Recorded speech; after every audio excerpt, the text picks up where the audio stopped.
आज इससे भी अच्छा जो तीनों सर्विस के IAS है, IPS है और IFS जो कि एडिशनल चीफ सेक्रेटरी ने बताया भी है, शायद ऐसा पहली बार होगा जो कि हाई ऑफिशियल्स सिविल सर्विस के एक साथ एक सभागार में मिलित होके और एक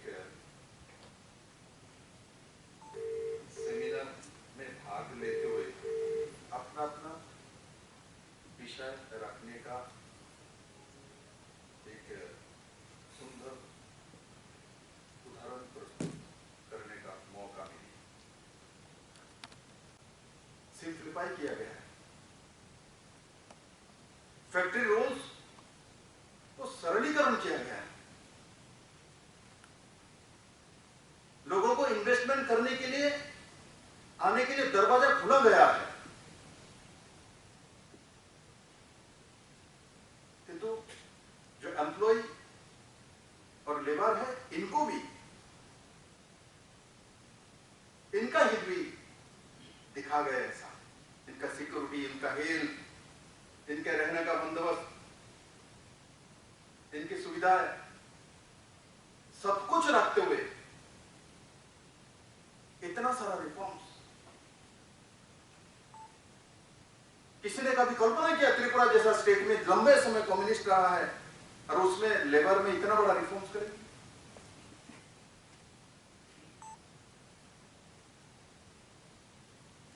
ये सब आप लोगों के कारण से हो पाए। मेरा कभी कभी सोच आता है कि तो उस सोच को लॉफुल करना, उसके बाद उसको करेक्ट अच्छे तरीके से बनाना, तो उसको इंप्लीमेंट करना और उससे रिजल्ट नहीं आए। कभी कभी तो मैंने ऐसे भी मुख्यमंत्री देखा हूं, उनके मुख्यमंत्री काल में किसी काम के लिए फाउंडेशन दिया तो 5 साल बाद बोलता है और 5 साल दीजिए तब मैं उसमें वॉल उठाऊं। आज त्रिपुरा उस दिशा में काम ही नहीं करता। जो काल मेरे कार्यकाल में नहीं हो सकता है ऐसा काम मैं हाथ में नहीं लेता। मैं जाके दोबारा बोलूंगा हमको समझ दीजिए आधा बाकी रह गया। पर ऐसा काम आप लोगों ने भी आज तक मेरे किसी सेक्रेटरी ने मेरे सामने ऐसा कोई काम पेश नहीं किया जो कि मेरे समय काल में खत्म नहीं हो सकता, मेरे नजर में रहता है कौन सा काम कब खत्म होगा। जब अटल जलधारा के बारे में आई, जो इसको 2024 तक करेंगे, 23 तक करेंगे, हमने बोला नहीं, मेरा समय काल लोगों ने मेरे को तो 2023 के फरवरी तक दिया, तो इससे पहले करना है, 2022 में करना है, दिसंबर तक करेंगे। कठिन का आप तो इसको और भी आगे लाके बोलता हूं, बोलता हूं नहीं, ऑन पेपर्स 2022 के 15 अगस्त तक करना है। और माननीय प्रधानमंत्री जी से पूरे देश में त्रिपुरा एकमात्र राज्य है हर घर में पानी पहुंचा दिया, वो उनके मुंह से मैं सुनना चाहता हूं। हिम्मत मेरे अंदर कहां से आई? जब मैंने देखा EWS ने जो टारगेट लिया था, उस समय जल जीवन मिशन नहीं थी, 18 में हमने शुरू किया दिसंबर में अटल जलधारा, और 58,000 के आसपास हमने टारगेट लिया था। वो टारगेट फुलफिल कर लेते,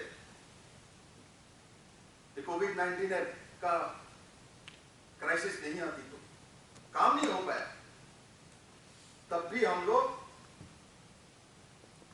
47,000 के आसपास कनेक्शन दे दिया। और इस साल हमने 3,29,000 के आसपास टारगेट लिया। तो उसको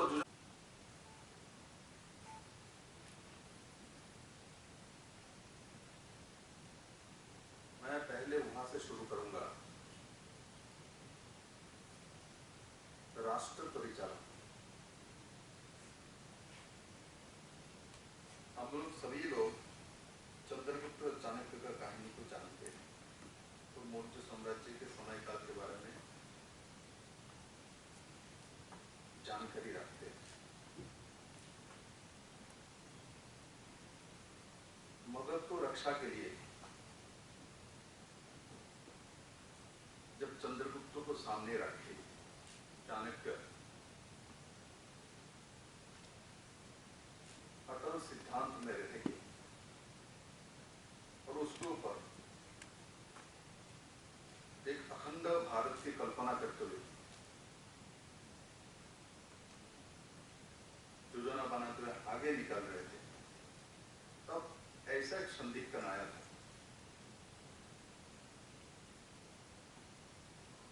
चंद्रगुप्त किसी कारणवश भावुक होते हुए दिखाई दिए और चाणक्य ने चंद्रगुप्त को सीधा बोला, जो राष्ट्र परिचालना में भावुकता का कोई स्थान नहीं है। और साथ ही साथ ये भी बोला, जो राष्ट्र हित में, अखंड भारत के हित में मगध को कुशासन से निकालने के हित में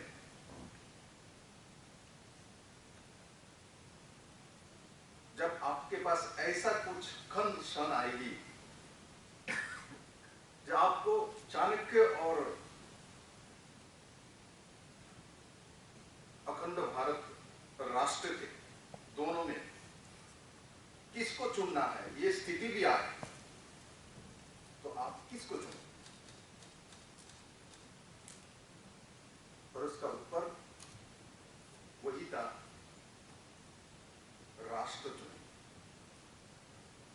कठिन काम, कठिन बात थी।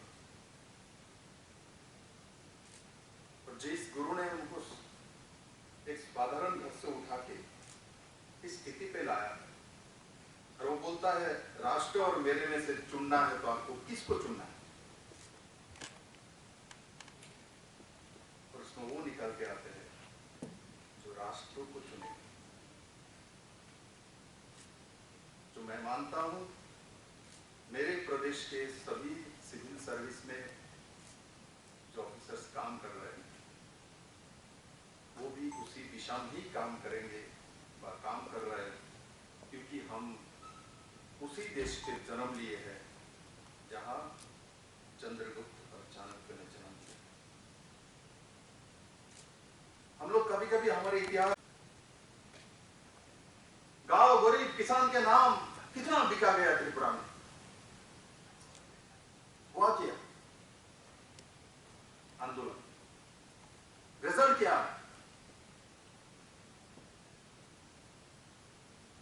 भूखमारी, अनाहार। इस सरकार ने एफसीआई के माध्यम से प्रोक्योरमेंट शुरू किया तो 18 रुपया 15 पैसा पर किलो मिलता है, जहां 10 से 12 रुपया पर किलो धान बिकता था। तो कोई किसान किसी को भी, ट्रेडर को भी क्रेडिट में नहीं देता कि उसको पता है सरकार हमसे खरीद लेगी। नहीं तो किसान तो बेटी को पढ़ाने के लिए इंजीनियरिंग भेज दिया तो पहले ट्रेडर को ढूंढता था, तो बेटी का किस्त देना पड़ेगा, हमको दे दीजिए और बाकी पैसा 3 महीने बाद दे दीजिए, तब भी हमारा धान दे दीजिए। आज किसान बोलता है हमको एडवांस दीजिए तो धान मिलेगा, नहीं तो दूसरे के पास बेच डालेंगे। स्वाभिमानी किसान तैयार किया सरकार ने सिद्धांत के, इस बार लास्ट 30,000 मेट्रिक टन धान खरीदेंगे, 10,000 खरीद के डिपार्टमेंट थक गया, मिल नहीं रहा। क्यों? क्योंकि सरकार ने घोषणा दिया, ये जानकारी हो गया मार्केट में, इसलिए प्राइवेट में जो लोग बिजनेस करता है चावल की, इन लोगों ने पहले बुकिंग करके धान उठा लिया। लाभ हुआ ना नुकसान?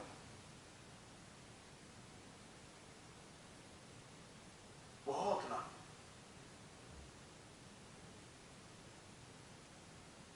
किसान सम्मान निधि माननीय प्रधानमंत्री जी का हिस्टोरिकल एक स्कीम है, उसको त्रिपुरा सरकार ने बेहतरीन तरीके से इंप्लीमेंट किया। 2,04,000 लोगों के पास 6,000 रुपए का खाता है, 6,000 रुपीज। अरे 6 पैसा देने के बाद 3 बार पूछता था।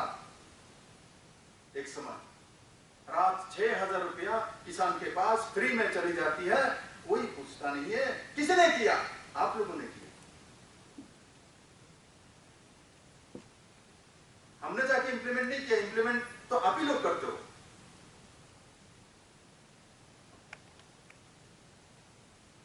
ये आपके परिश्रम से हुआ है।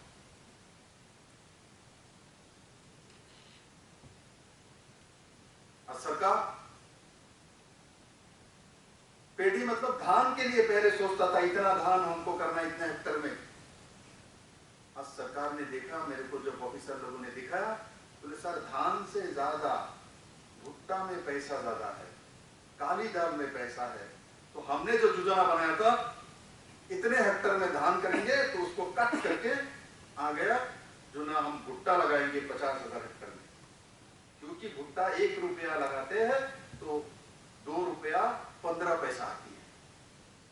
धान 1 रुपया लगाते हैं तो 1 रुपया 35 पैसा आता है।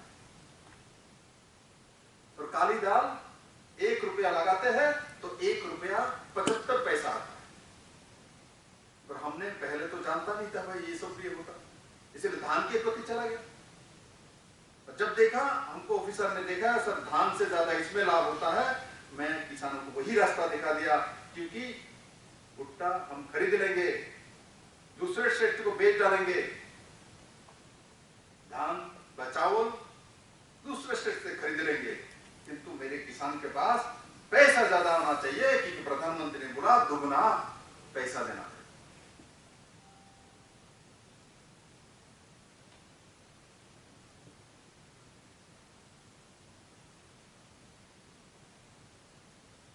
कोरोना के कारण से देखो, अनारस चासी किसान अपना पाइनएप्पल बाहर नहीं भेज पा रहे, तब भी कुछ दुबई में भेजा।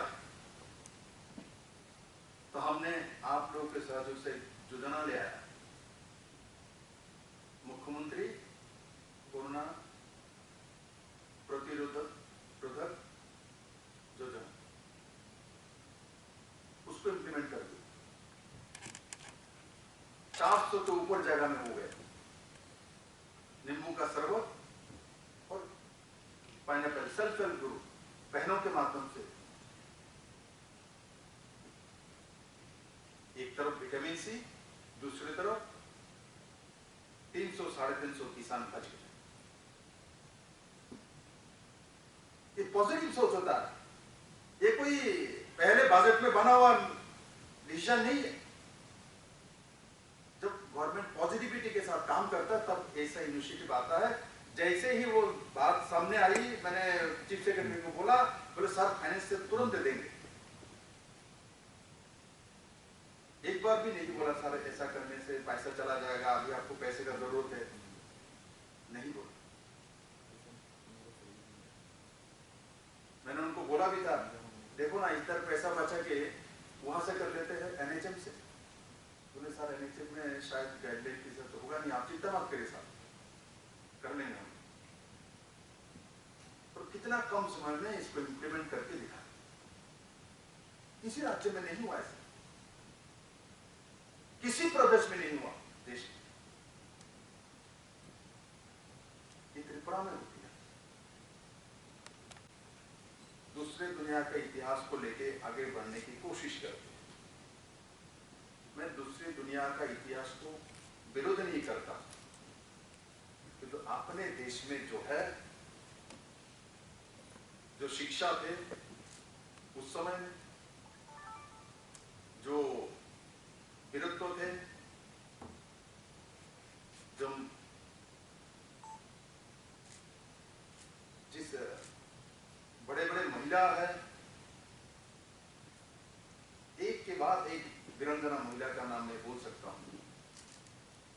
हो सकता है बाहर के देश में इक्का दुक्का मिलता है, इस देश में तो एक के बाद एक नाम।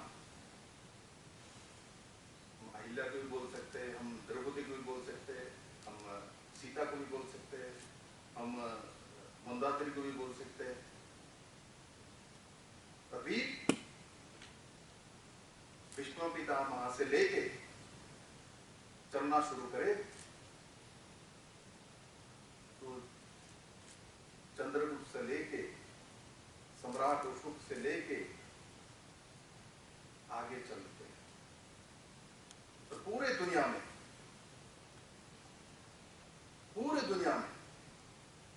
किसी भी सम्राट राजा ऐसा नहीं थे,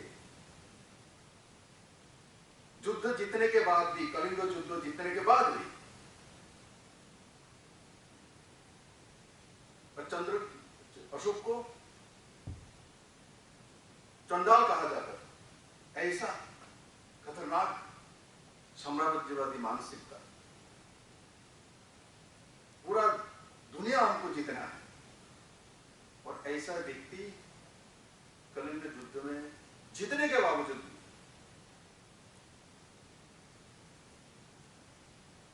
और राजधर्म त्याग करके, साम्राज्यवादी दृष्टि त्याग करके भिक्षु बन जाता है, ऐसा उदाहरण पूरे दुनिया में किसी भी प्रांत में नहीं है, सिर्फ इसी देश में।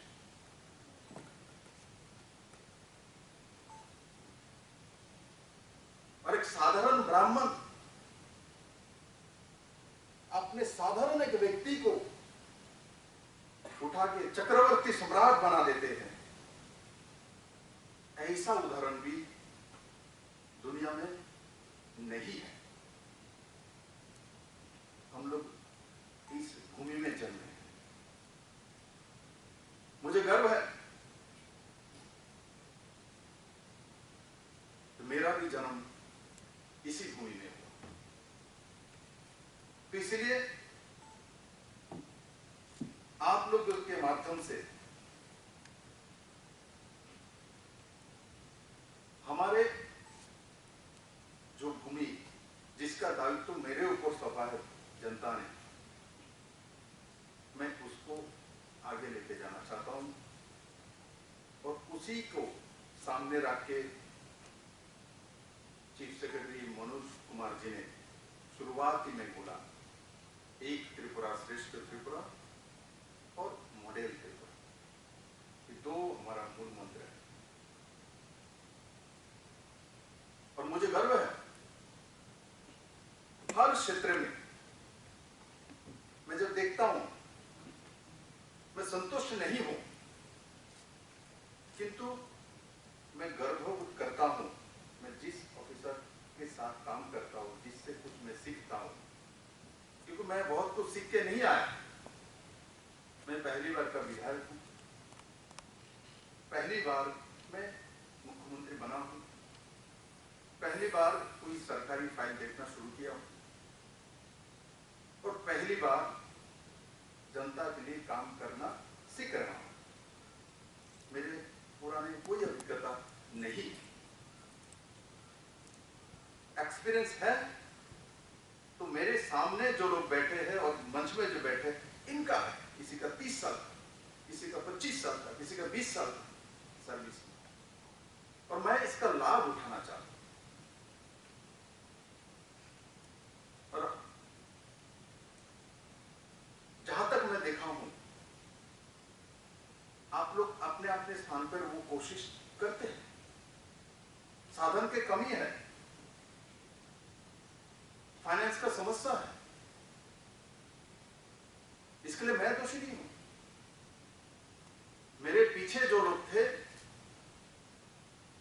लंबे समय में उनको दोषी ठहरा था।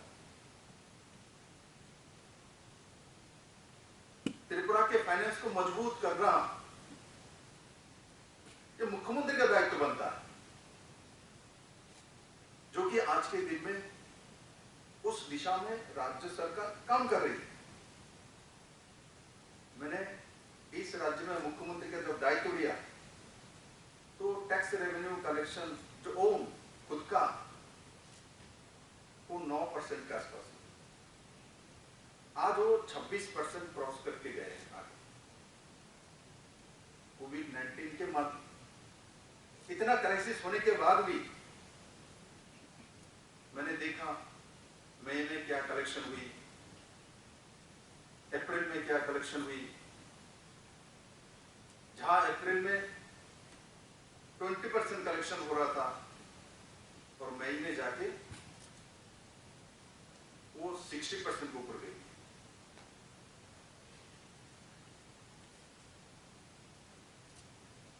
और फाइनेंस डिपार्टमेंट ने बहुत सारी नया नया इनिशिएटिव लिया। अलग अलग दफ्तर में पैसा पड़ा रहता है, उसको कैसे फाइनेंस के पास लिया जा सकता है, एक जगह में ले आए। थोड़ा सा इनिशिएटिव, थोड़ा सा पॉजिटिव सोच भाग्य बदल देती। जब मैं सोच रहा था जो मार्च अप्रैल में सैलरी देने में हमको दिक्कत आएगी, उस समय कोविड-19 भी आ गया था, इंटरनेशनल महामारी। किंतु बड़े बड़े स्टेट सैलरी में कट लगा दिया 30%, 50%। त्रिपुरा के फाइनेंस डिपार्टमेंट में नहीं हो। तो इसमें फाइनेंस में जो लोग काम कर रहे हैं, जिनके नेतृत्व में हो रहा है,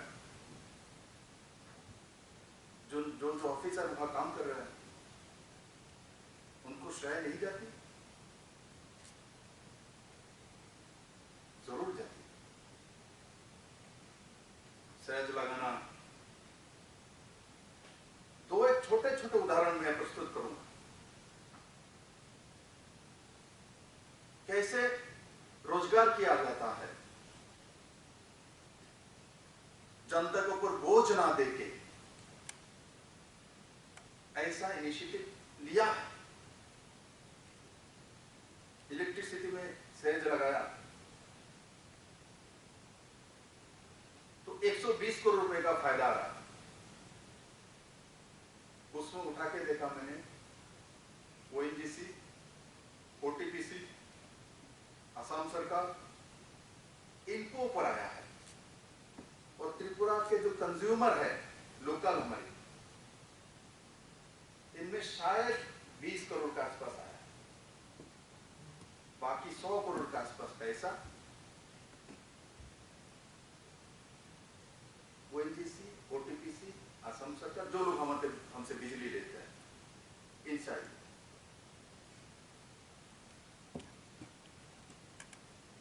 ये पहले भी हो सकता था, किंतु नहीं हुई, क्योंकि पॉजिटिव वाइब्रेशन नहीं थी। ऑफिसर सोच के कुछ बोले और मुख्यमंत्री और मंत्री परिषद सुने, इतना समय नहीं थे। फिर निर्णय पहले होती थी सेक्रेटेरिएट में, नहीं दूसरे किसी जगह पे, यहां आके वो थोपा जाता था।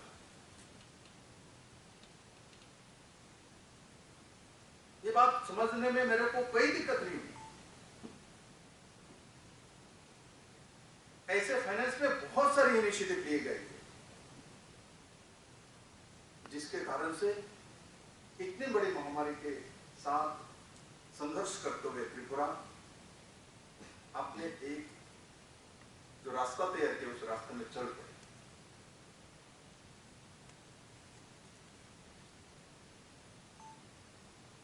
Highest number of cabinet decision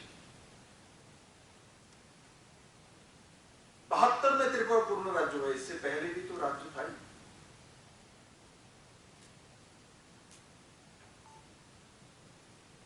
assembly में एक साथ 10 बिल पास एक दिन में।